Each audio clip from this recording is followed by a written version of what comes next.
hay voces que se quedan atrapadas en el aire, vibrando en una frecuencia que solo el tiempo logra descifrar. Hay vidas que parecen destinadas a escribirse con tinta invisible.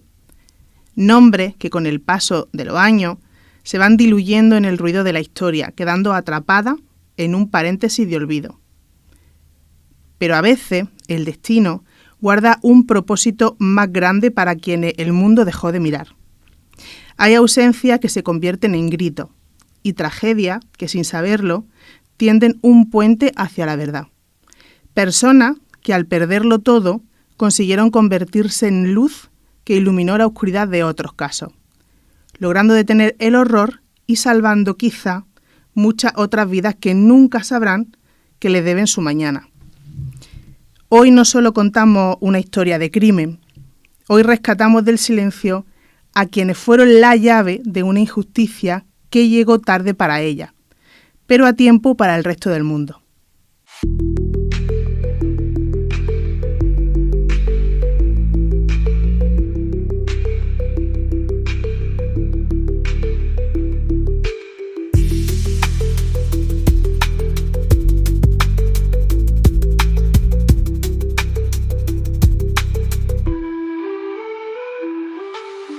Hola, ¿qué tal? ¿Cómo estáis? Esperamos que muy bien. Bienvenidos a un nuevo programa, un nuevo Crímenes y Palomitas, donde como siempre os traemos un caso real llevado a la pantalla.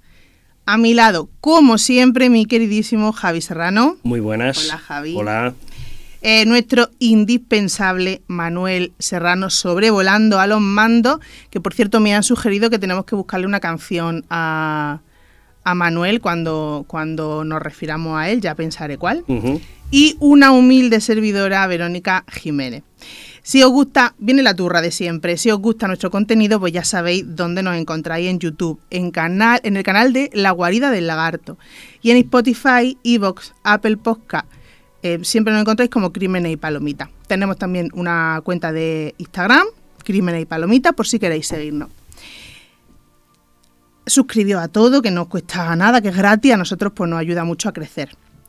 En esta ocasión viajamos a Long Island, concretamente a la madrugada del 1 de mayo de 2010.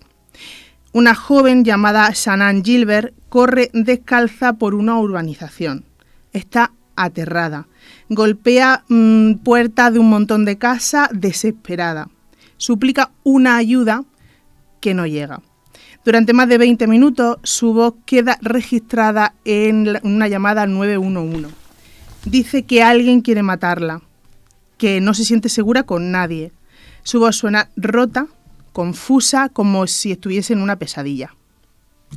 Sana tenía 24 años y trabajaba como escort. Esa noche acudió a una cita en Oak Beach, una comunidad privada de alto nivel adquisitivo, una comunidad cerrada, y tras un comportamiento errático y una llamada agónica al 911, Sana desaparece.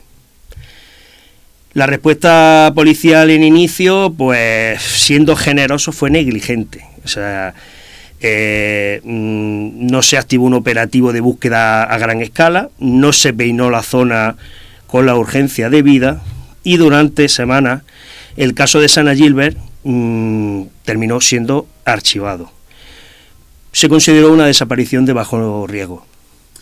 Porque para el sistema, Shannan no encajaba en el molde de la víctima ideal.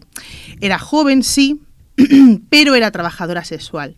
Tenía antecedentes, además de problemas de salud mental, y para muchos, en los despachos oficiales, eso bastó para que su vida valiese menos. Restarle importancia fue el primer gran error de una cadena que duraría décadas. Correcto, no es hasta diciembre de 2010, 7 meses después de aquella llamada, cuando la policía de Suffolk decide ampliar un radio de búsqueda de Sana. Casi lo hacen por compromiso administrativo. El oficial, John Malia, y su perro Blue rastrean una densa vegetación en Ocean Parkway, una carretera que es solitaria, que está franqueada por marismas, y ahí es donde las estadísticas se rompen. Las estadísticas se rompen porque empieza el horror puro. El perro no encontró a Shannan, como igual estáis imaginando, pero sí encontró algo que la verdad es que nadie se esperaba. Blue marcó un punto en la playa de Gilgo. Entre los matorrales apareció un esqueleto envuelto en tela de arpillera. A pocos metros, otro cuerpo. Después un tercero y un cuarto cuerpo. Los cuerpos estaban colocados en línea, con una precisión quirúrgica, separados por apenas unos 150 metros. Las víctimas son identificadas muy rápido. Tenemos a Maureen Brainard Vance, que tenía 25 años y tenía 2 hijos pequeños, se desapareció en 2007. Melissa Barthelemy, que tenía 24 años y bueno, pues ella soñaba con abrir su propio salón de belleza, desapareció en 2009. Megan Waterman, que tenía 22 años y era madre soltera, desaparecida en junio del 2010. Y Amber Lynn Costello, que llevaba toda la vida luchando con adicciones, que también desapareció en septiembre de ese mismo año de 2010. Todas jóvenes, todas trabajadoras sexuales y todas asesinadas por asfixia. 4 mujeres con la vida arrebatada de la peor forma y 4 familias que llevaban años esperando una llamada que, bueno, pues cuando llegó no era la que esperaban. La prensa empezó a llamarla las 4 de Gilgo.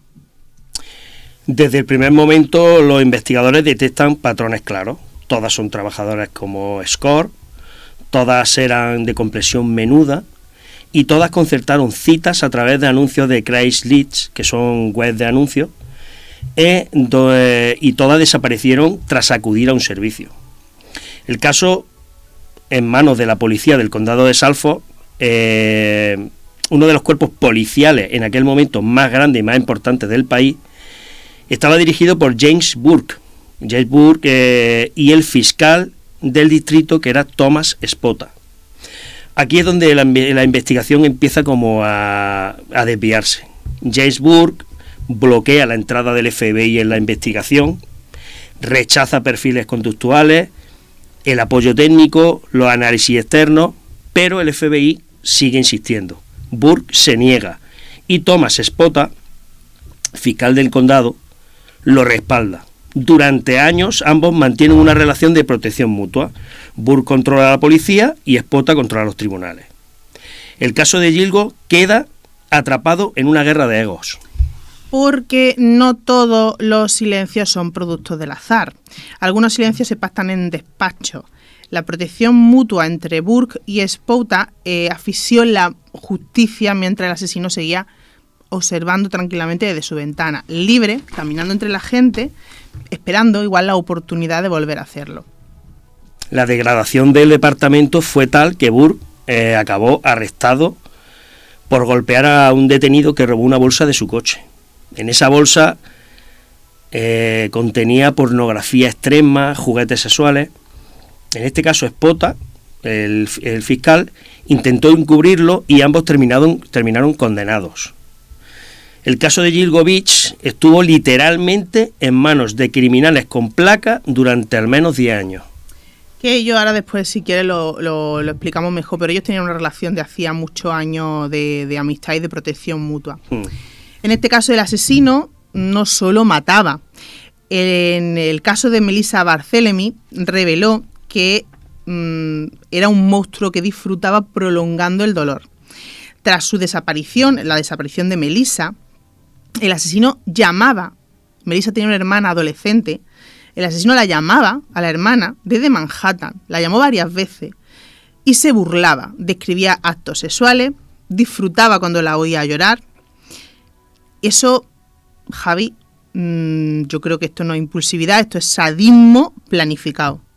Es control conductual, es el impulso de controlar y de tener el poder.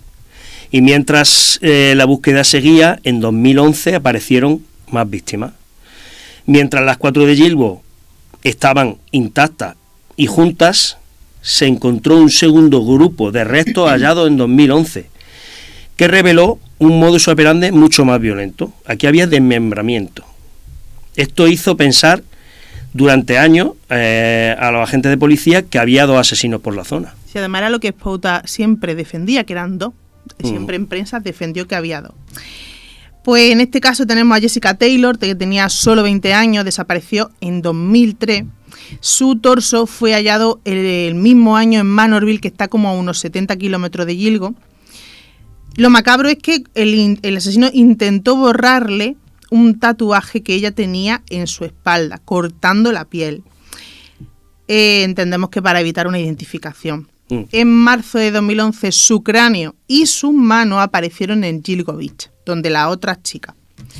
Valerie Mack, con 24 años, que fue conocida durante mucho tiempo como Jane Doe número 6, allí en Estados Unidos, cuando no se identifica a una víctima, a un cuerpo, se le pone Jane Doe o John Doe, dependiendo si es mujer o hombre, que significa que es como desconocido número tal, desconocido número tal. Bueno, pues esta fue Jane Doe número 6. Al igual que Jessica, su torso apareció en Manorville en el año 2000 y su cabeza y mano en Gilgo Beach en 2011. No fue identificada hasta 2020 mediante ya la técnica de la genealogía genética. También tenemos a Sandra Costilla, de 28 años. Esta nombre será clave. Sus restos fueron hallados en 1993 en Southampton. Además de estas mujeres, la policía encontró restos que no encajaban en el perfil típico, lo que sugería que el asesino no tenía piedad, siempre que considerase que fuese una persona despreciable. Uh-huh. En este caso encontraron los restos de un hombre asiático, hallado en abril de 2011, que llevaba ropa de mujer. Murió de un fuerte traumatismo craneal y se estima que llevaba muerto entre 5 y 10 años.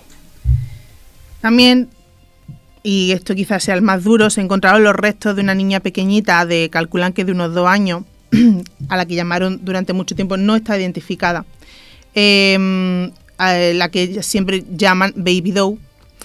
Y a kilómetros de distancia encontraron restos también de una mujer que, por tener un tatuaje de melocotón, le decían Peaches, melocotón en inglés, Peaches Doe, y se confirmó después con el ADN que eran madre e hija, la bebé y esta chica. En 2022 entra un nuevo fiscal en el condado, Ray Tierney, y junto a él un nuevo jefe de policía, Rodney Harrison. Crean un Task Force, que es una fuerza conjunta con la policía estatal y el FBI. Y la orden aquí es muy clara: empezar desde cero.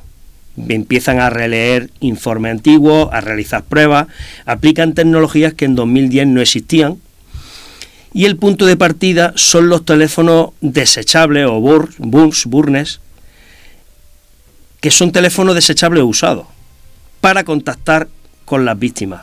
Y los analistas descubren que estos teléfonos se activaban siempre en 2 lugares. De día en Midtown Manhattan y de noche en Massapequa Park. Esto significaba que había una trayectoria diaria, lugar de trabajo, domicilio o el hogar. Exactamente, se comprobó o se sospechaba que el asesino tenía horario de oficina por las horas en las que se conectaban los teléfonos, porque Midtown Manhattan es un sitio mayoritariamente de oficina y de donde la gente va a trabajar, y Massapequa Park es como un sitio, o sea, no urbanización, sino una zona residencial. Exactamente. Posiblemente tenía una vida de traje y corbata en la gran ciudad, y luego, pues eso, una casa en un barrio donde los vecinos cortan el césped los domingos. Cruzan los datos, revisan declaraciones de testigos y de testigos del entorno de las víctimas. Y un hombre, emerge un nombre, que es Rex Heuermann.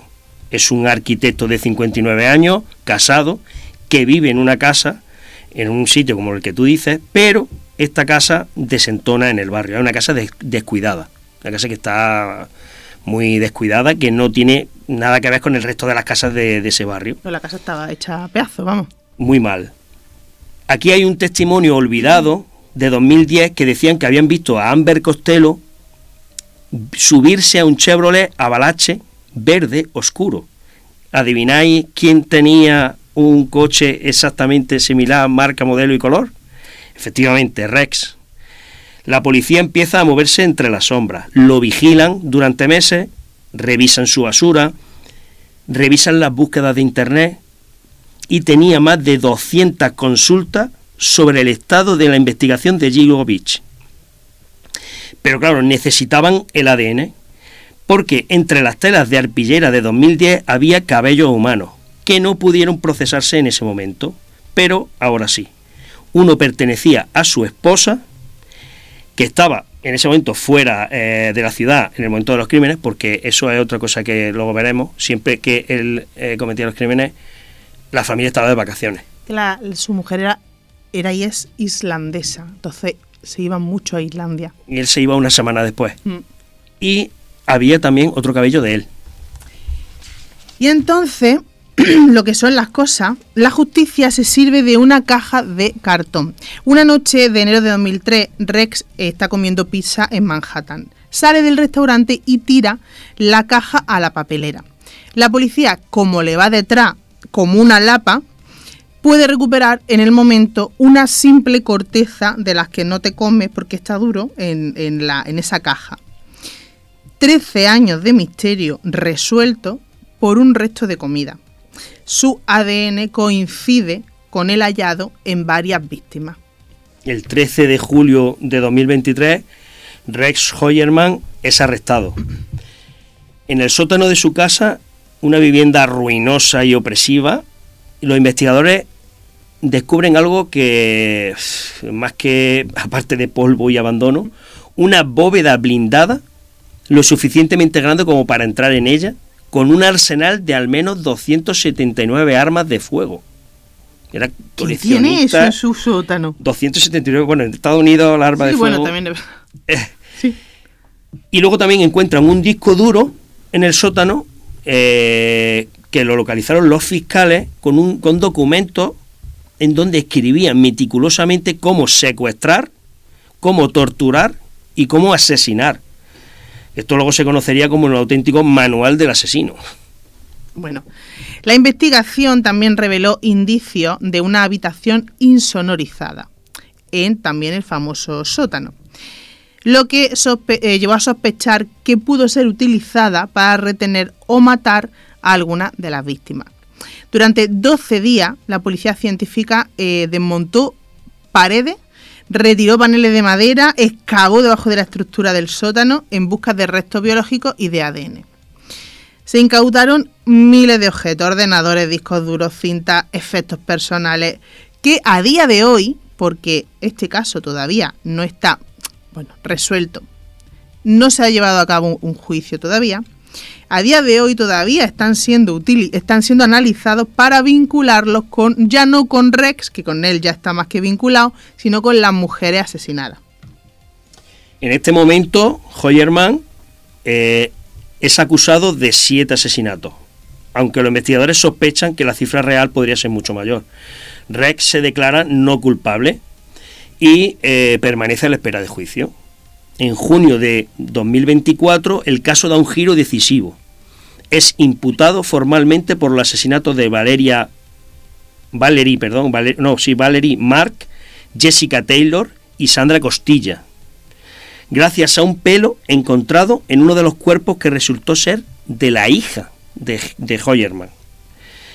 Con estas acusaciones por fin se conectan los crímenes cometidos en los años 90 con los asesinatos de la década de 2010. Son piezas dispersas durante décadas que ahora, por fin, terminan encajando, revelando la posible trayectoria de un depredador que actuó durante años sin ser detenido. Basta decir que la hija de Heuermann no es que participara en nada, es que tenía en ese momento cuando desapareció la persona donde encontraron su pelo tenía 3 años. Hay 4. que aclarar eso. Pero Te claro, quiero decir que claro, si hay pelo de la hija, ya lo estaba vinculando a él también. Efectivamente. Y en el centro de todo esto está Shannan Gilbert. Sus restos aparecieron, por desgracia, en diciembre de 2011, unos 19 meses después de haber desaparecido. Aparecieron en un pantano a muy escasa distancia del lugar donde fue vista por última vez con vida.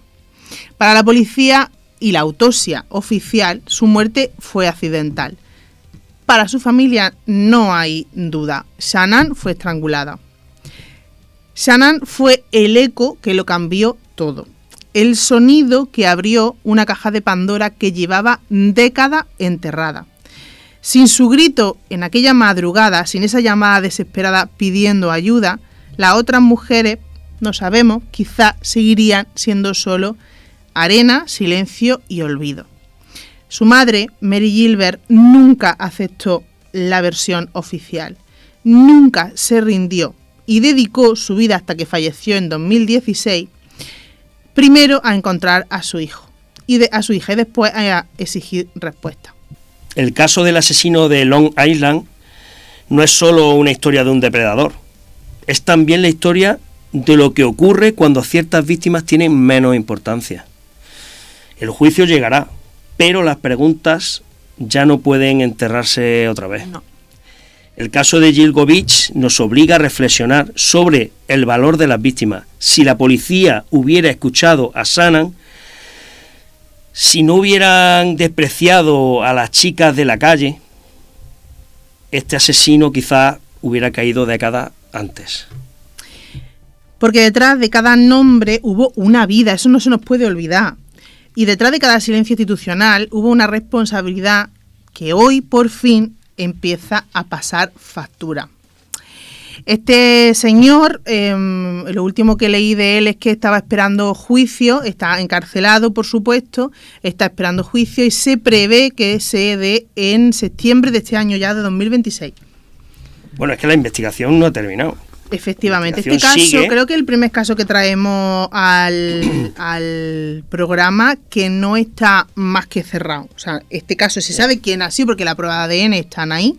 Sí, tenemos casos sin resolver, pero sí, no tenemos casos que todavía no se hayan judicializado, como si dijéramos. Exactamente, eso no lo tenemos. Pero, bueno, es que está claro, o sea, hay ADN, es como hay como un reguero de ADN de este señor y de toda su familia. Pero, va a salir culpable, lo que no sabemos es la cantidad de víctimas que se le va a hacer justicia. Es que además esto es una práctica relativamente habitual cuando hay un asesino que se ha llevado por delante a tanta gente que se empiezan a revisitar casos. Claro, porque similares para ver si se le pueden atribuir a él. Ha pasado con Ted Bundy, ha pasado con el asesino de Green River, ha pasado con John Wayne Gacy. Claro, ya lo que hacen es que, bueno, vamos a mirar por toda la zona donde este hombre se ha estado moviendo, a ver si hay más casos que tengan similitudes, para ver que estén sin cerrar, para ver si se le puede atribuir. Por eso están todavía la investigación, no porque necesiten saber si este hombre es culpable, que lo saben, sino porque todavía están mirando pruebas y bueno, pues eso. De hecho, creo que todavía están haciendo batidas por la zona, buscando restos. No sé si, creo que fue porque bueno, ahora hablaremos de que hay un documental que ha salido recientemente. Creo que esta persona tenía varias propiedades a su nombre y también estaban haciendo registros actualmente, o sea, quiero decir, en 2025, ahora. 2026, estaban registrando otras propiedades porque no tienen muy claro si él cometía los crímenes en su casa. Pero claro, no han encontrado tampoco restos súper evidentes de que él cometiese los crímenes allí. Y entonces tenían la hipótesis de, bueno, es que tendrá otro sitio donde él llevaba a las víctimas para cometer los crímenes. Entonces, bueno, esto todavía puede dar muchas más sorpresas. No ha trascendido si lo que le hacía a estas chicas. Se sabe que las estrangulaba. Por eso, el caso de Shannan Gilbert, aunque tiene muchas partes en las que no coincide con, o bueno, yo por lo menos yo creo que no fue él, que fue, se le quiere atribuir a él porque, aunque la autopsia oficial indica que esta chica murió de forma accidental, es verdad que tenía el hueso hioide roto. El hueso hioide, para quien no lo sepa, es un hueso que se rompe cuando se estrangula. Uno de los motivos, puede ser por otros motivos. Cuando se estrangula a una persona, ese hueso normalmente se rompe. Como ella lo tenía roto, pues la familia y un forense que la familia pagó para que le hiciera otra autopsia, indicó: esta chica tiene el hueso hioide roto, posiblemente fue estrangulada. Y como era el modus operandi de Rex Heuermann, pues dijeron, pues ha sido él también. Pero es cierto que, bueno, no hay ningún tipo de prueba que los vincule a estos dos. Aparte no encaja en el modus operandi porque él no se citó con ella, él no la contrató, no había llamadas telefónicas, ella estaba haciendo unos servicios en la casa de otra persona que está identificada y que ha Está declarado identificada, y que además fue quien llamó para decir, oye, llévate a esta mujer de mi casa que se ha vuelto loca, está aquí gritando, no sé qué le pasa, porque hay que recordar que Sana siempre iba acompañada de un chofer, un señor asiático que era, bueno, por si dijéramos, no era su guardaespaldas, era su chofer. Su chofer. Se dijera un chofer personal que ya le pagaría un porcentaje de lo que ganase o lo que sea, y este hombre pues lo que hacía era que la llevaba. Y este hombre testificó de que sí, que es verdad, que el cliente salió, le dijo, oye, mira, llévatela, que estás gritando aquí como loca, que no sé qué le pasa. Salió a correr por la calle, llamó a varias puertas de varias casas, pidiendo socorro, me quieren matar, pidiendo socorro. Y en un momento dado, descalza, se cae por unas escaleras de una de las casas a las que entra y se mete por las marismas, se mete por la maleza y se acabó. Entonces, mucha casualidad de que estuviera el asesino de Long Island justo allí, dijeron, hombre, mira, me he encontrado aquí justo que pulso. A mí no me cuadra que ella fuese víctima de este mismo asesino. Tiene toda la pinta de que no. Además, de hecho, no es que tenga toda la pinta, es que una investigación, porque es verdad que con Sana no se hicieron las cosas bien de inicio, pero después, de su búsqueda, de su desaparición. Pero después que ha pasado por 2 autopsias, más la tercera, que la tercera sí que es cierto que fue donde la familia pagó a un patólogo para que le hiciera otra autopsia más, pero esta chica ha pasado por 2 autopsias y las 2 dicen que fue una muerte accidental, que posiblemente, es cierto que no se encontraron en ninguna de las 2 autopsias, se encontraron restos de droga o de sustancia, pero también se tiene constancia de que ella era, no te voy a decir una adicta, pero sí era como consumidora regular de ciertas sustancias. Sí. ¿Qué pasa? Pues esto a mí me suena mucho a un brote psicótico provocado por algún tipo de sustancia que tomara. Que no se la hayan encontrado en la autopsia, bueno, es que cuando son tantos meses lo que se pasa a un cuerpo a la intemperie y tal, hay muchas cosas. Es que básicamente encontraron un esqueleto. O sea, entonces, a ver, la chica tenía antecedentes de bipolaridad. Sí, tenía problemas mentales. Sí que consumía droga, no digo que fuese toxicómana, pero sí que habitualmente, bueno, pues consumía droga. Y es que cuadra todo con un brote psicótico. Un brote psicótico, no sé si la gente los ha visto alguna vez, yo lo he visto por mi trabajo, he visto varias veces brotes psicóticos, además relacionados casi siempre con la cocaína. Con estupefacientes. Y ya te digo que es así. Gritando, histérico, me quieren matar, todo el mundo, ¿sabes? Es como entran en psicosis, ¿sabes? Además, de hecho, es que a ella llamó a varias puertas que no le abrieron, que también te digo, estás tú en tu casa tranquilamente, te llama una señora con ese estado de nervios, pues a lo mejor yo tampoco lo hubiera abierto. Claro.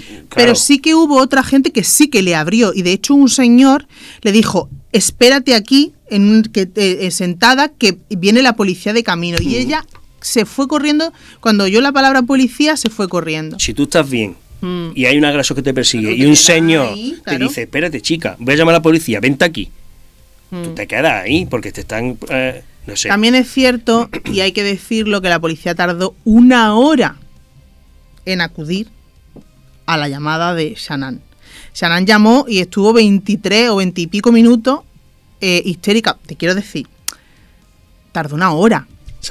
Igual no, yo entiendo, igual si hubiera ido un poquito antes la policía, a lo mejor la pillan antes de que se perdiese o antes de que se hiciese daño. O a lo mejor si hubieran hecho una batida por allí un poquito más exhaustiva, la hubieran encontrado que se había caído allí en algún sitio y porque yo pienso que murió de la inclemencia del tiempo, a lo mejor una hipotermia, o se pegó un golpe en la cabeza. Se cayó mal, por eso lo de la rotura del cuello. Claro, iba corriendo descalza. Estamos hablando de maleza por unas marismas. O sea, se pudo caer allí, quedarse inconsciente y a lo mejor pues luego morir por hipotermia o cualquiera sabe, ¿no?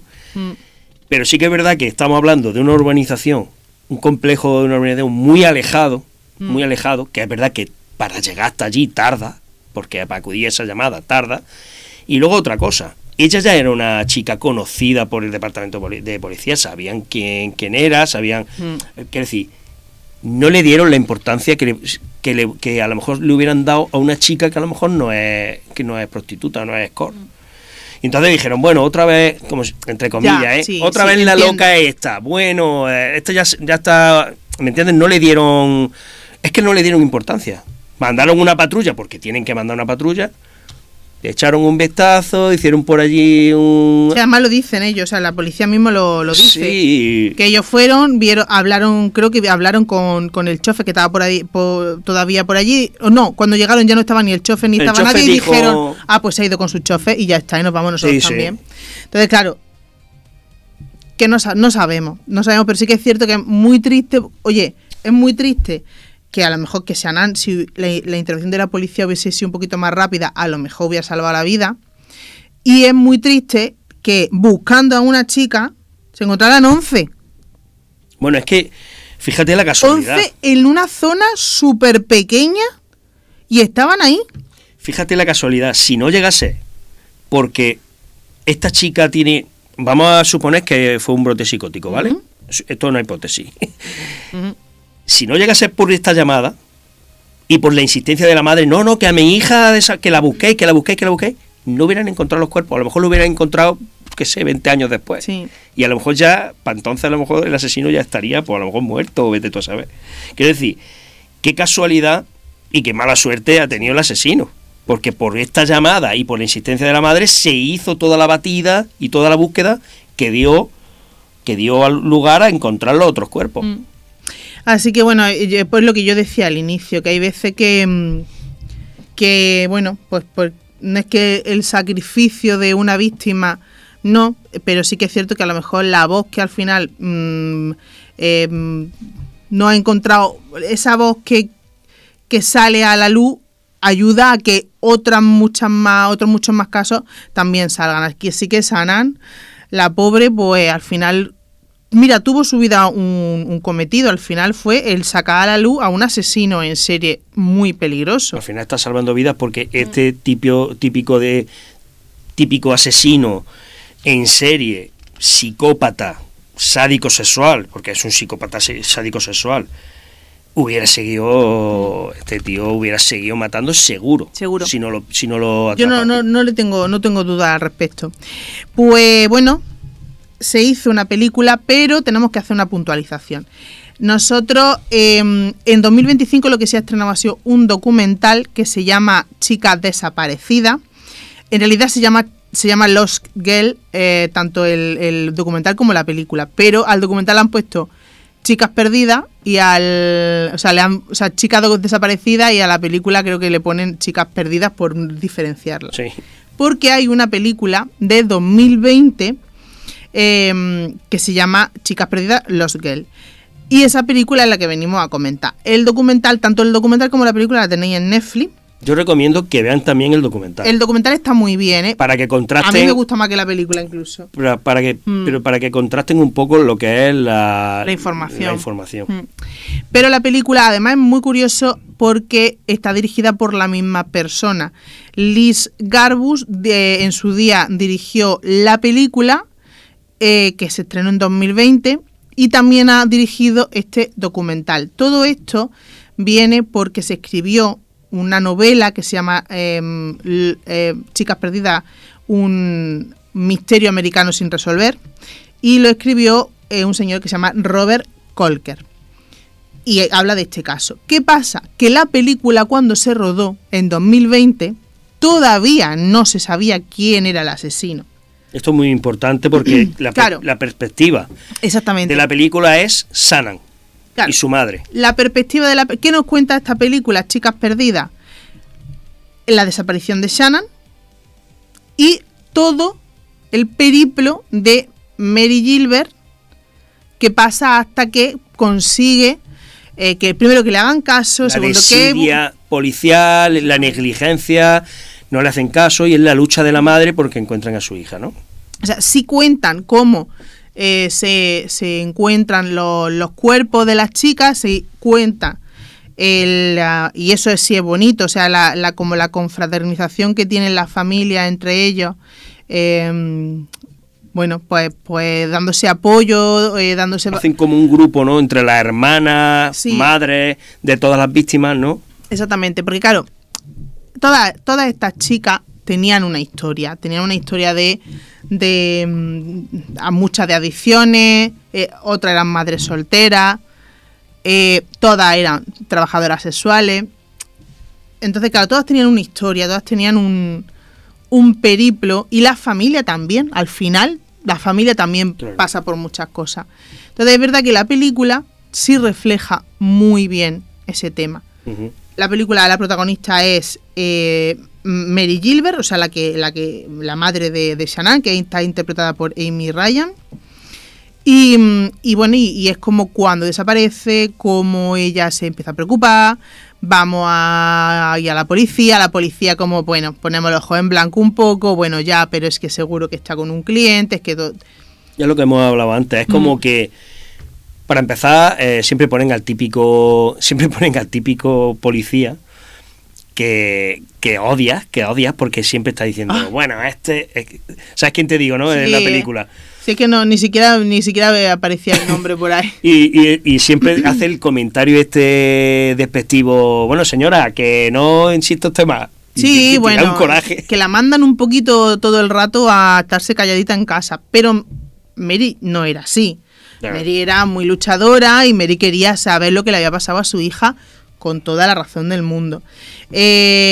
Sí que sale otro policía, que es el comisario Richard Dormer. Yo no recuerdo haber visto... Tendría que... Sí, no sé si ese personaje está más inventado, porque, por ejemplo, no sale en James Burke, No. ni sale la película nadie que haga de fiscal. Yo creo que no han querido meter Yo mano. creo, y eso también es un poquito cuestionable, por lo menos desde mi punto de vista. Si vas a contar todo el periplo, cuéntalo bien. Ya, pero ¿sabes qué pasa? Que yo creo que muchas veces no tenemos en cuenta que cuando hacen películas, los abogados de las productoras tienen mucho cuidado porque se enfrentan a demandas multimillonarias. Entonces, tú no puedes hacer una película y decir, no, es que este fiscal, fíjate lo que hizo. Te puedes decir, que a mí no se me condenó por esto o por lo otro, no puedes decir esto, no puedes decir lo otro. Entonces, que te des cuidado con esas cosas. De hecho, en el documental sí que viene perfectamente explicado todo esto, y sí que es cierto que, tú sabes, los disclaimers que se ponen después cuando ya se te está terminando el fulano no quiso pintar. Sí. Bueno, por eso digo. pues ninguno, ni Burke ni Spouta quisieron decir ni mu. Claro. Lo voy a contar ahora porque es muy curioso y seguimos ahora con la peli. La relación que tenían Spouta y James Burke venía de muy lejos. Resulta que cuando Spouta entra a ser fiscal, hay un caso de un asesinato entre adolescentes de un centro de menores. Y es como que se enfrenta como a su primer caso importante. Y a él le interesaba solucionarlo muy prontito y muy bien y muy de tal. Entonces, de pronto, un chico jovencísimo que tendría 15 y 16 años, que se llamaba James Burke, que estaba en el mismo centro de menores, va y testifica y hace como testigo de... O sea, él pensaba, Spouta incriminó a un chico y el tal James Burke, jovencísimo, dijo sí, fue él. Declaró lo que... O sea, necesitaba tener ese testigo y al final fue...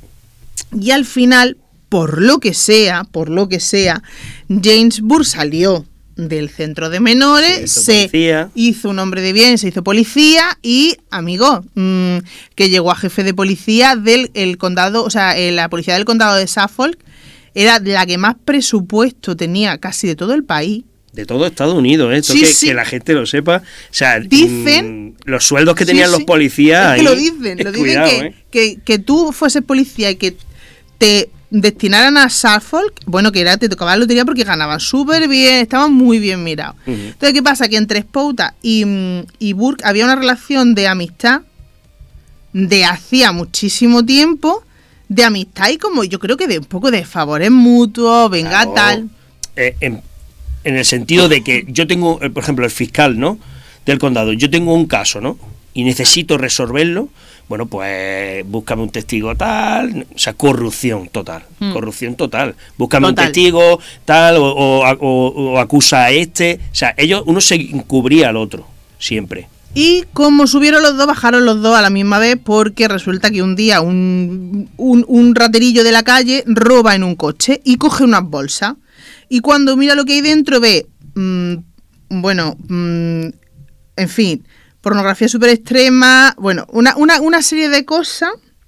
Y el muchacho, oye, ole ahí, dijo, yo esto lo tengo que llevar a a la policía. Él no sabía que el coche que acababa de robar era el del jefe de la policía.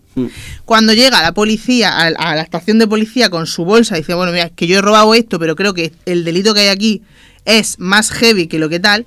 Pues resulta que estaba allí James Burke y le dio una paliza que casi se lo lleva por delante. Entonces, ¿qué pasa? Bueno, pues... El fiscal lo intentó encubrir. Claro, el fiscal lo intenta encubrir y al final los dos procesados y destituidos del cargo. Y bueno, y menos mal, porque si seguimos todavía con ellos, pues lo mismo no se hubiera hecho ningún tipo. Es que ellos bloquearon al FBI.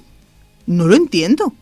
Yo creo que no querían que el FBI metiese las narices porque a lo mejor iban a descubrir cosas de ellos. Claro, tiene que ser eso, porque no tiene sentido, no lo entiendo. No tiene sentido. O sea, también por el ego, de decir, bueno, eso también pasaba mucho antes, las colaboraciones entre policías locales, policías estatales y el FBI. De hecho, lo vemos mucho en las películas. Y era como el tema de los egos, de no, este caso es mío, no, es mi demarcación, no. Ya, pero... al final, tú quieres descubrir un asesino y, oye, el FBI... Pero... siendo un poquito inteligente, si tú tienes a un asesino en serie en tu zona, macho, vamos a pillarlo lo antes posible. Que a nada que aparezca otra señora liada en arpillera, ¿para qué quiero yo más en esta? No sé si me estoy explicando. O sea, sí, ¿cómo no hace todo lo posible por... Vamos a detener a estas personas, vamos a averiguar que ven aquí el FBI y todo el mundo? Eso suele pasar siempre en los niveles más altos, en el alto mando, en los jefes, los fiscales, los jefes de policía. Son ellos los que, no, este caso lo voy a resolver yo, me voy a llevar yo la medalla. ¿Sabes lo que te quiero decir? Hay una escena en la película, sí, que no sé si tendrá algo que ver o han querido hacer el guiño ahí, que cuando está como el jefe de policía se va como a meditar, a darle vuelta a la cabeza, se mete como en un local de estos de striptease o algo así. Yo creo que lo han querido ahí como... porque es que es muy rara esa escena, no pega, Ve a un señor súper bien trajeado durante toda la película y de buena primera el tío se ve ahí bebiéndose un whisky en un local de esos de striptease ahí, y no sé, es como que no tienes... Esa escena yo creo que es como que le han dicho... La han metido ahí como para dar a entender como que el tío le gustaba ese ambiente, no sé. Pues sí, puede ser, o a lo mejor de buscar inspiración, a ver, esta chica... La verdad es que la película en sí no es la película más trepidante de la historia. A mí me llegó a aburrir un pelín ciertas partes. Es que ¿sabes qué pasa? Que no es... Si esperáis que sea la película True Crime de un asesino en serie... No vaya a encontrar eso. No. A ver, la película no está mal. Tiene una fotografía muy chula, porque tiene siempre como un ambiente... como una fotografía muy con tonos muy fríos. Me gusta la estética. Pero es cierto que, bueno, es que lo que cuentan es básicamente una historia muy triste de indiferencia policial y mediática, porque la prensa también le dio una caña. O sea, esa prensa, la prensa del momento, es que hablaba todo el rato de... Los titulares eran prostitutas, mujeres de la calle, en todos los términos en inglés, que hay un montón para definir a las trabajadoras sexuales, había titulares muy feos, que al final no dejaban de ser chicas, personas, quiero decir. La película es un drama social y una crítica, porque al final es el cómo la policía, en este caso, no digo que siempre lo hagan allí, ¿no? No, hombre, por Dios. Trata diferente a las personas por su clase social. Básicamente es eso. Si llega a ser una niña bien, de una familia normal, entre comillas, pues seguramente hubieran empezado a poner medios desde el minuto 1. Bueno, no, es que es una prostituta de la calle. Es que hay que recordar que archivaron, la desaparición la archivaron. Y a la madre le dijeron, señora, que su hija es prostituta, que se habrá ido por ahí, que se habrá escapado. Dice que es una profesión de riesgo, le dice. Y dice, se habrá ido por ahí. O sea, es como, pues habrá ido por ahí y no querrá saber nada de... También la critican a la madre un poco, A la madre la ponen como que la madre no había sido una muy buena madre. Bueno, es que Mary Gilbert tiene su historia también. Ella sabía a lo que se dedicaba Sanán. De hecho, Sanán le pasaba dinero a su madre, porque tenía otras 2 hijas más. Bueno, además lo vamos a contar. De hecho, ella murió Mary Gilbert... Esto me he enterado hace 3 días, me lo dijiste tú porque yo no lo sabía. Mary Gilbert murió en 2016 porque otra de su hija la mató en un brote de esquizofrenia, porque tenía esquizofrenia una de sus hijas. Shanann tenía trastorno bipolar, seguramente producido por el tema del consumo de estupefacientes, pero es que tenía otra hija que tenía esquizofrenia y terminó matando a su madre. Sí, en 2016. Increíble. La mató. Además es muy gracioso, que esto se ve mucho en Estados Unidos, en esa zona, porque se llaman, las niñas, las hijas se llaman Shanann la mayor, otra se llama Sarah y otra se llama Sherry. Y no recuerdo si es Sarah o Sherry, la mataron a Mary, a su madre, en un ataque psicótico, en un ataque de tal. Lo dicen en la película, no sé si es la película o ya mezclo la película con el documental, porque me lo he visto las dos seguidas. Sí. Cuando le dicen que a ella, que ya abandonó a su hija cuando era chica. Se ve que la madre no estaría económicamente bien y por lo visto la hija pasó de centro en centro, o sea que casi no la crió ella. Eso también es real, eso es así. Lo que pasa es que no podemos... No, esto no es ningún... Claro, decir, por supuesto. Yo no sé la vida de esta mujer, las penurias que pasaría y por qué tuvo que dejar a su hija en un centro de acogida o lo que fuese, ¿no? Al final era su hija, al final sí que es cierto que ella demostró... Que la quería ella demostró mucho. Más ovarios que toda la policía de Suffolk, porque hasta que no consiguió que al final encontraran a su hija y entre media encontraran a no sé cuántas personas más, no paró, eso sí es cierto, y el mérito no se lo vamos a quitar a Mary. Efectivamente. Tuvo una vida complicada, tuvo una vida dura, sí, cometió un montón de errores seguramente en la crianza de su hija. Pero que no tuvieron nada que ver con el final que tuvo su hija. Al pero, final, eso, bueno, pues no sabemos... Realmente no sabemos 100%, aunque los forenses puedan decir que creen que fue un accidente, no lo sabemos 100%. Yo, en mi humilde opinión, creo que no tuvo nada que ver este asesino en serie con su muerte. No se va a vincular nunca al caso porque no hay ninguna prueba. Ellos han luchado mucho porque se vincularan todos los casos. La madre hasta el último día de su vida... De hecho, incluso era como que ellos, tú sabes, los americanos son como de hacer camisetas de todo. Sí. Bueno, pues el grupo de madres de familias de víctimas de Gilgovich se hicieron una camiseta con las caras de su hija para las vigilias, que eso también es una cosa muy americana, para las vigilias, para la prensa y tal, y Shanann está incluida en todas. O sea que para ella... Shanann, pero yo sinceramente creo que no, creo que si hubiese estado... si hubiera estado de verdad implicado, se hubiese sabido, porque se han sabido los demás casos. Es que no hay absolutamente nada, ningún indicio, yo no digo pruebas, ni ningún indicio que diga que este hombre estuvo involucrado en el asesinato o en la muerte de Shanann Gilbert. Que no fue Shanann Gilbert, o sea, que no fue el Rex Heuermann y fue otra persona quien mató a Shanann. Bueno, claro, no lo sabemos. No, es que eso no lo sabemos. Eso yo creo que se va a quedar como un misterio. La causa de la muerte de Shanann oficialmente es muerte accidental. 2 veces hecha la autopsia, muerte accidental. La investigación policial al respecto, ya después de que se hicieran las cosas bien, muerte accidental. O sea que yo creo que Shanann murió de forma accidental, desgraciadamente, pero bueno, gracias a ella se ha conseguido solucionar y se ha conseguido resolver un caso, bueno, pues que todavía no sabemos el alcance que va a tener. No sabemos cuántos asesinatos se le van a imputar a este hombre. No lo sabemos.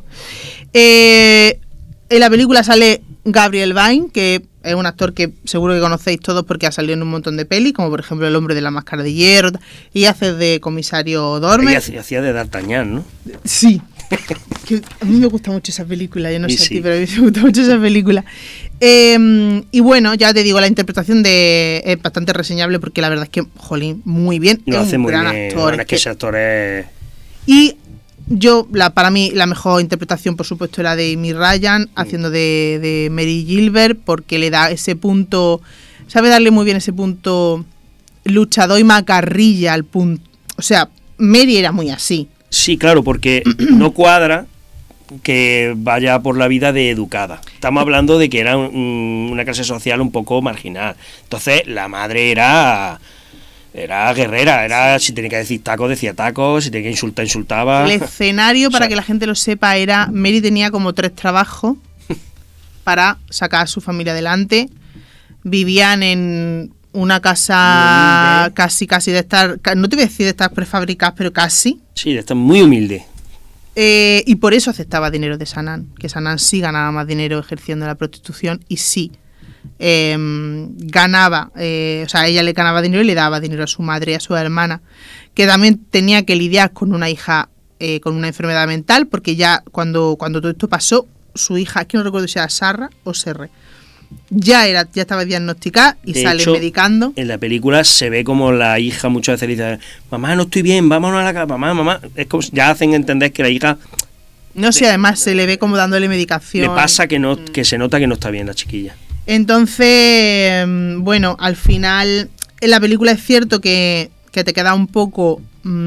porque no tiene una resolución tradicional, o sea, no es... Se ha resuelto todo, vale, mi hija ha muerto, pero se ha resuelto todo. No está resuelto, o sea, en la película no está resuelto nada. El clima, o sea, al final encontramos a Sanán muerta, pero encontramos a Sanán. Y entonces como, bueno, ya se relaja el ambiente porque, bueno, al final ella lo que quería era encontrar a su hija. Además, en la interpretación en la película, cuando la encuentran, es como... se echan a llorar, pero como de descanso. Sí, bueno, eso pasa mucho. Es como que... Eso pasa con la familia de la gente que tiene... O sea, con la familia de gente que está desaparecida. Y pasa mucho tiempo. Casi siempre cuando salen en prensa o tal, lo que ellos dicen es que aparezca de alguna forma. Sí, de una manera u otra, pero que aparezca. Como el caso de Marta del Castillo. Los padres, para que los padres realmente descansen, es que encuentren a su hija. Claro, ellos ya saben que ha fallecido. Necesitamos... Ya saben que ya no la van a tener. Pero por favor, o sea, es que ellos, su descanso sería decir, bueno, ya la tenemos aquí, vamos a hacerle, o sea, un entierro, vamos a, ¿sabes? Ya te digo, eso es algo que casi todos las familias de personas que están desaparecidas lo manifiestan. Sobre todo cuando son personas que llevan desaparecidas mucho tiempo. Sanán estuvo 19 meses desaparecida, ¿eh? Yo es que no te pasan 40.000 cosas por la cabeza. ¿Y si la tiene alguien secuestrada?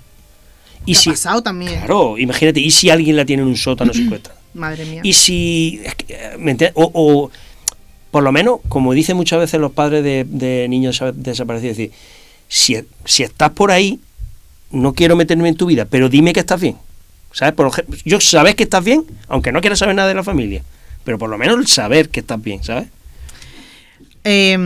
Ya os digo, la película no está mal, no esperéis una película trepidante de no, es mucha asesino en serie. No, mucha peli, es una peli, es mucho despacho, mucha conversación con policía, pero está bien, porque además está bien no olvidar este tipo de casos. Sí, no, la película está bien hecha, la película... Está bien no olvidar también este tipo de casos. Y está bien que se haya hecho un documental actualizando y contando todo, porque, bueno, el Rex Heuermann, un personaje... Bueno. No hemos hablado de este individuo a fondo, pero porque realmente... Se sabe muy poco de él, de lo que es su infancia. Tú sabes que siempre hablamos de... Súper poco, no he encontrado. De la biografía de los asesinos, ¿no? Yo sí sé que se casó con una señora irlandesa, tiene hijos. La casa es para verla, porque la casa es, como tú imaginaros, una urbanización en Massapequa, que normalmente esos sitios suelen tener sus buenas casas, lo típico de los barrios de esa zona. Sí, y de pronto... una casa que está medio derruida, una cosa que dice, madre mía, esto no tiene solución ni con 7 cuadrillas de albañiles, y bueno, y la mujer y la familia para verla también. Muy desaliñado, la casa cuando entraron estaba... Bueno, con perdón, llena de mierda, pero llena de... sí. Era como polvo. No te... Un poquito síndrome de Diógenes, lo mismo. Sí, ahí entre... Que eso lo hemos visto en algunos asesinos en serie también, ¿eh? Es como... De hecho, lo dicen en el documental, un primo suyo, creo que es un primo suyo, queda con él porque le dice, mira, ven que te voy a reparar no sé qué, tal, y tiene que ir a su casa. Y dice que cuando llegó a la casa, luego volvió a su casa y le dijo a su mujer, pero dice, me he quedado, dice, vaya casa, ¿cómo vive el primo? El primo vive en la casa está hecha una mierda asquerosa. Oye, que este hombre era arquitecto. No era arquitecto de vamos a levantar 3 rascacielos. Era arquitecto, pues a lo mejor de, tú sabes, hay de reformas de casa, que para todo hace falta en Estados Unidos. Lo del tema de compra y venta y reformas casa es una movida súper bueno. Sí, él era experto en arreglar papeles. Sí, exactamente. Era como muy administrativo, pero oye, tenía su despacho en Midtown Manhattan. De hecho, en YouTube, lo decimos porque en YouTube hay una entrevista. Es una entrevista de una revista de arquitectos. Sí. Y va un periodista de la revista de arquitectos a hacer una entrevista personal a él. Y está en YouTube, la podéis ver. Y se le ve a él hablando con él, explicando cómo es su trabajo, que es su día a día, los papeles que tiene que arreglar, así, porque claro, tened en cuenta que esa entrevista es antes de que lo pillaran. Sale en su despacho y lo podéis ver ahí, sale hablando con el tipo este de la revista de arquitectura, y es curioso de ver, ¿eh? Bueno, el señor es que es un armario ropero de 3 cuerpos, porque te mide 2 metros casi. 150 kilos. Vamos, es gigantesco. O sea, y le gustaban menudas. Es que le gustaban... A las chicas le gustaban menuditas. Sí, él tenía ahí un perfil. No trascendió las cosas que le hacía. No, lo podemos imaginar. Yo solo espero que todas tuviesen un final rápido y que no sufrieran. Pero sí, este señor, lo que yo digo, como todavía no está todavía juzgado, pues todavía, pero este señor es uno de los grandes psicópatas, y cuando se sepa más cosas de él... Estamos hablando que esta persona, que sepamos, es posible que empezase a matar en la década de principios de los 90, ¿eh? O sea, el tipo puede llevar más de 30 años matando. Este hombre ha matado a más gente, a más chicas, tú eso lo sabes. Eso está clarísimo. Eso yo lo tengo claro, pero claro, al final... Hay que probarlo. Hay que probarlo y hay que... Porque él sigue diciendo que es inocente. Sí, bueno, eso es otra, que él dice que él es inocente, que él se ha declarado no culpable. Y tú fíjate lo que es la cosa. La mujer... A ver, en la casa, cuando si ya estaba la casa hecha una pena, cuando hicieron el registro la dejaron peor. La dejaron que no había forma de salvar. Bueno, es que claro, es que tiraron paneles, le tiraron paredes, bueno. Revolvieron en lo revuelto. Ya. Pero es que la mujer tiene toda la osadía y toda la audacia de ir a quejarse y de poner una demanda a la gente a los policías que estuvo haciendo el registro, porque le habían destrozado la casa, hombre. Y tiene toda la audacia, que la policía evidentemente dijo, bueno, es que esto es que porque ella decía y el abogado decía que se habían ensañado. Que se habían ensañado, que lo habían hecho de una forma más con saña, con hacer daño. Claro, o sea, si voy a abrir una pared, en vez de abrirla con cuidado, te la destrozo. La policía contestó: no hemos hecho, es que esto era un caso excepcional y se ha requerido de un registro excepcional. Estamos hablando de un asesino en serie que se le imputan 10, creo que eran 10, ¿no? Ahora en estos momentos, ¿no? Seguro 7 y creo que estaban ya por 10. Sí, yo creo que eran 10. Bueno, y seguramente yo creo que van a salir más, porque siguen investigando esto, La mujer también, cuando lo metieron en la cárcel, ella fue a divorciarse. O sea, ella fue a la cárcel a verlo, a decirle, oye, mira, que me quiero divorciar. Pidió el divorcio. Y entonces él, no sabemos lo que le dijo, que cuando salió de la mujer ya empezó a decir, bueno, es que mi marido igual es inocente. Sí, pero pidió el divorcio, Sí, lo ha conseguido. Sí, claro. O sea, yo creo que eso sobre todo es para temas legales y demás. Para temas burocráticos, para temas de ayuda o de cosas de esas, porque, amigo, ella decía, sí, vale, me voy a divorciar, pero es que igual mi marido no es culpable. Es curioso porque lo hemos dicho siempre, en otros programas, como la doble cara, la doble vida de este tipo de psicópatas, como te hacen creer que son... construyen una fachada, ¿no? Una familia, una mujer, unos hijos, que luego no le importa todo. No le importa nada. Ni la mujer, ni los hijos, ni nada. Pero es curioso cómo en el documental sus familiares dicen, pero si es que él era el alma de la fiesta siempre, si él era el que organizaba las fiestas, Si es que el primo Rex era... que no me lo puedo creer. Pues fíjate, o sea, él, fíjate la visión que tenía su familia de él. Fíjate el primo Rex por dónde salió. Por eso digo que cuidado con este tipo de psicópatas. Sí, que de todas formas ellos tienen la máscara tan sumamente bien puesta que es muy complicado. Lo hacen muy bien. Este tipo de características, de perfiles, ellos llevan toda la vida aprendiendo a fingir, ser normales. Entonces, y además imitando comportamientos que ellos saben que son buenos. Efectivamente. Bueno, pues a ver, la película la recomendamos sobre todo porque es una película que al final reivindica que todas las víctimas tienen que ser visibles y todas las víctimas tienen que tener la misma importancia, se dediquen a lo que se dediquen. Exacto. Tengan el bagaje que tengan y tengan la vida que hayan tenido. Por supuesto, todas las vidas valen exactamente igual.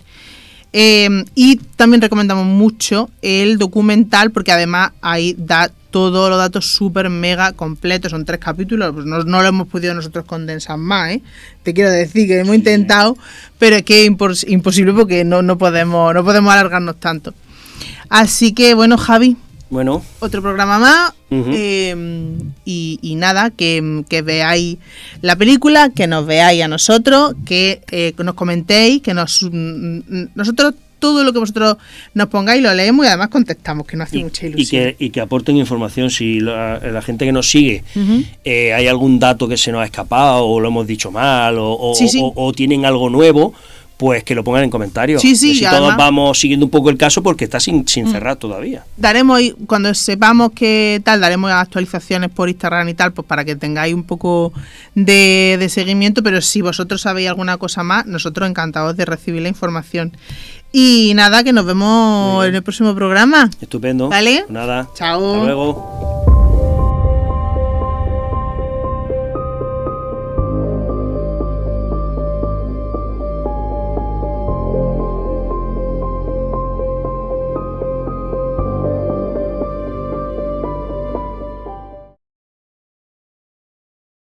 The FBI is offering to help New York homicide investigators as they chase a possible serial killer after 4 women's bodies were found dumped alongside this remote beach highway.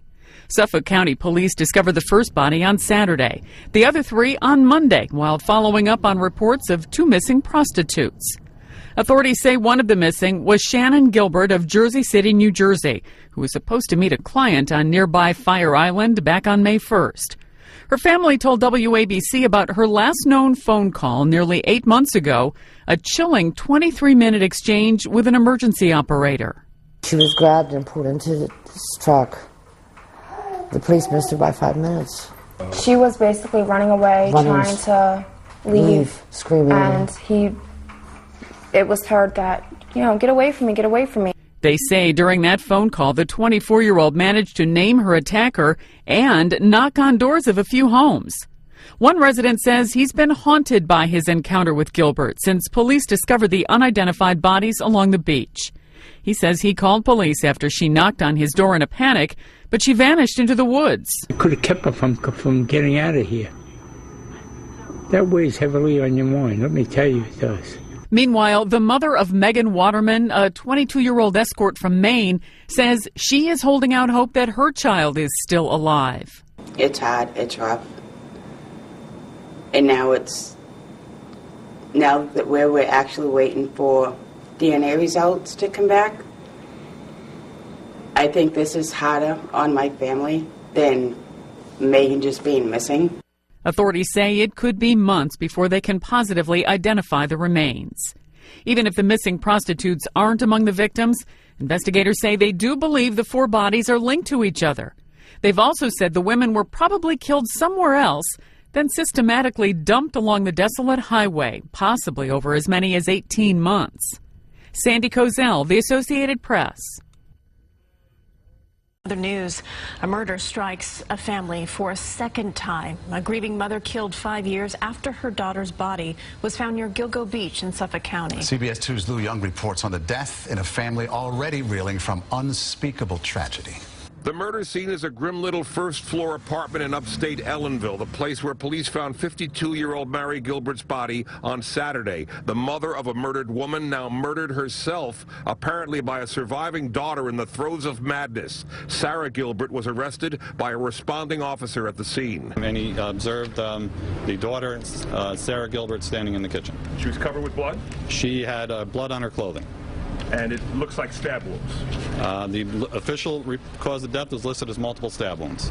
It's an especially tragic end for the single mother who spoke out when her daughter Shannon Gilbert disappeared more than 6 years ago near Long Island's Oak Beach. It was the search for Shannon Gilbert's body that led police to the unmarked graves of at least 10 murder victims along the ocean near Gilgo Beach, a collection of unsolved homicides. If not for Shannon Gilbert, the killing field would have lie fallow and no one would have known about it. Marie Gilbert stuck up for her daughters no matter what their perceived flaws. Shannon was a sex worker. Sarah struggled with mental illness, which deepened in recent months, but Marie never stopped trying to help. That's truly a tragedy, truly a great, horrible American tragedy of motherhood. When her daughter was still missing, Marie Gilbert lived here at this house at Center Avenue in Ellenville. I interviewed her on that porch. She was a thorn in the side of Suffolk County cops investigating the case, summoning the kind of dogged persistence only a mother could muster. And if we weren't always on the phone, they may not have ever searched at all. Shannon Gilbert's estate is suing former Suffolk County Police Surgeon Dr. C. Peter Hackett in connection with her death. He owned a house on Oak Beach. With the mother dead and one sister arrested, the estate will now transfer to another sister, Sherry Gilbert. We're in Ellenville. Lou Young, CBS 2 News. And the mother, Mary Gilbert, had custody of suspect Sarah Gilbert's child because of Sarah's deteriorating mental condition. The child is now with his father.